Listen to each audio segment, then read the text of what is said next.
Formula One cars and sprint cars. They couldn't be more different, right? Well, maybe today that's true, but there certainly was a time when it wasn't. The story of sprint cars and Formula One cars stretches back to the early days. No, I'm not talking about the early days of Formula One. I mean the early days of the automobile. There was a time when sprint cars and Formula One cars were simply referred to as cars. The first motoring competitions, as they had been known, took place in France in 1894 and 1895. Cars would race between two cities, such as Paris and Bordeaux, for grueling durations, sometimes days. What is known about much less is the first closed-circuit race, which also just so happens to be the first dirt oval race. This was run in 1896 in Rhode Island, and incredibly, it was won by an electric car. The man who built this car, Andrew Riker, soon decided that gasoline was the future, and sold his electric car company just 3 short years later. How's that for irony? Between racing's inception and World War I, racing was all over the map. Some events were held on streets, while others on original bank circuits such as Brooklands in England. In the Midwest, Carl Fisher built Indianapolis Motor Speedway and started hosting the Indianapolis 500. The American Automobile Association was formed during this time to promote automobiles in the United States, and consequently organized many racing events and championships.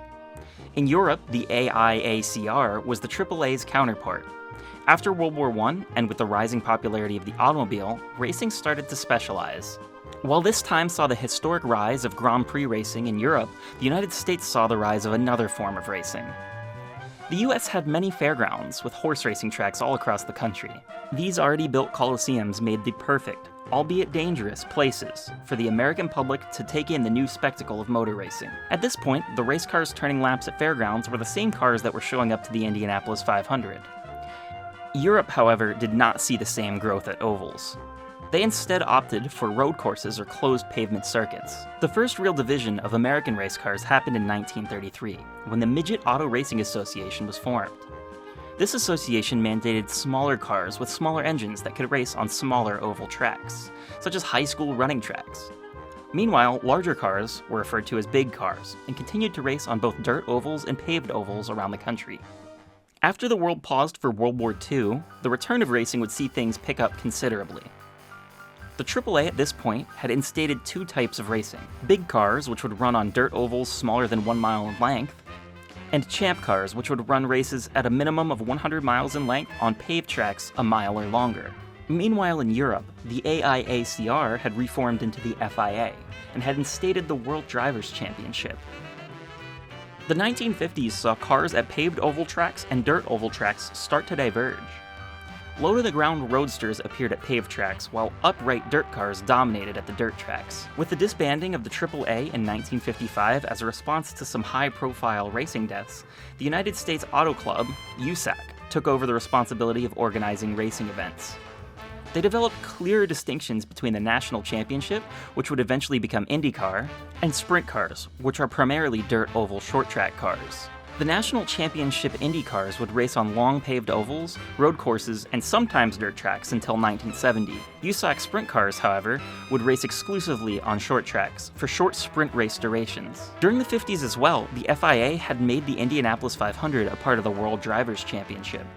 Interestingly enough, European drivers rarely appeared, with the notable exception of Alberto Ascari, 2-time F1 champion. Ascari would not find success at the famed American Oval, however. As the development of the cars accelerated in the late 50s and early 60s, Cooper Car Company from England changed the definition of the Formula car.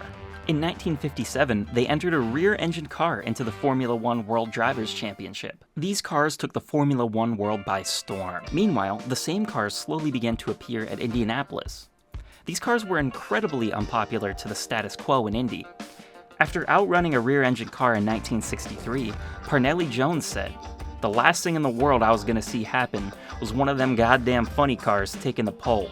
Unfortunately for Parnelli, legendary driver Jim Clark would win the 1965 Indy 500 in a rear-engine car, and them goddamn funny cars would go on to win every Indy 500 ever since.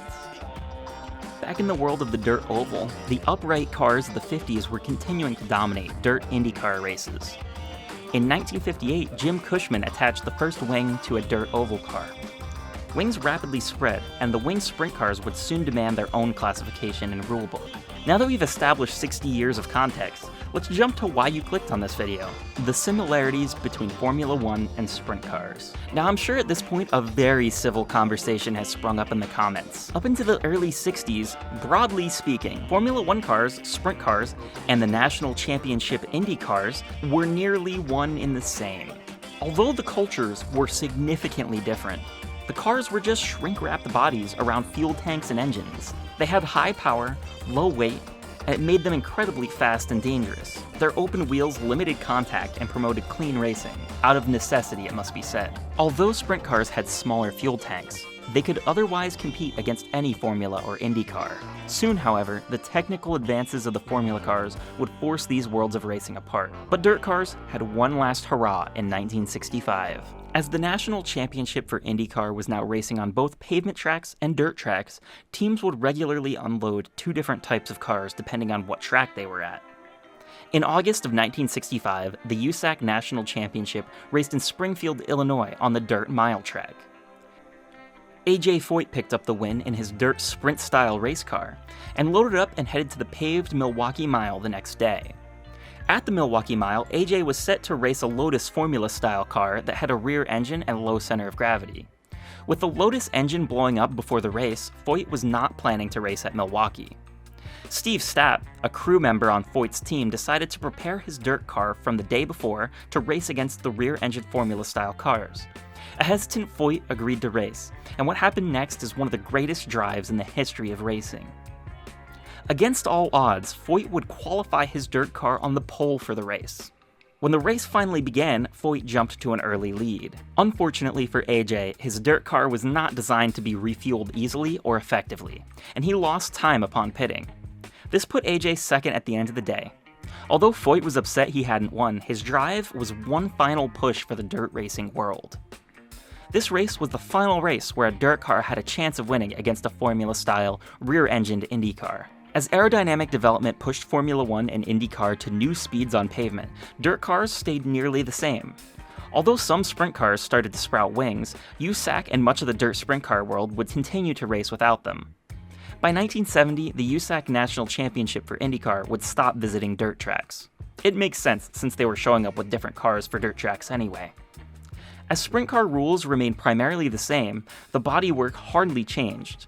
An addition of a roll cage in the 1970s and a wider adoption of the wing took place, but otherwise sprint cars looked the same.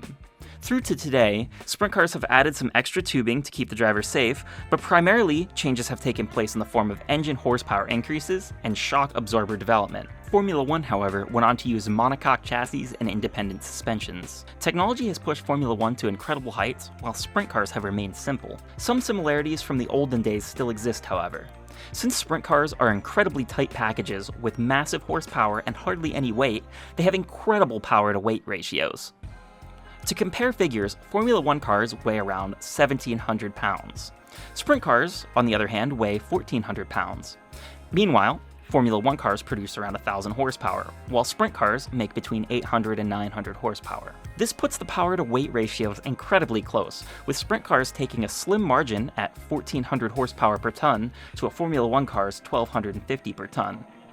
It's incredibly difficult to find accurate figures on downforce, but it's estimated that sprint cars are generating more than 1,000 pounds of downforce at 100 miles an hour, while Formula One cars generate an astonishing 1,600 pounds of downforce at 100 miles an hour. What I can't find is an estimate of the side force created by sprint cars to hold them to the track.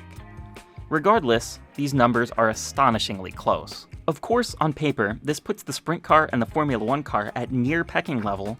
In reality, these universes couldn't be farther apart. It's true, however, that sprint cars are like Formula One cars frozen in time, and to me, that makes them closer than you'd think.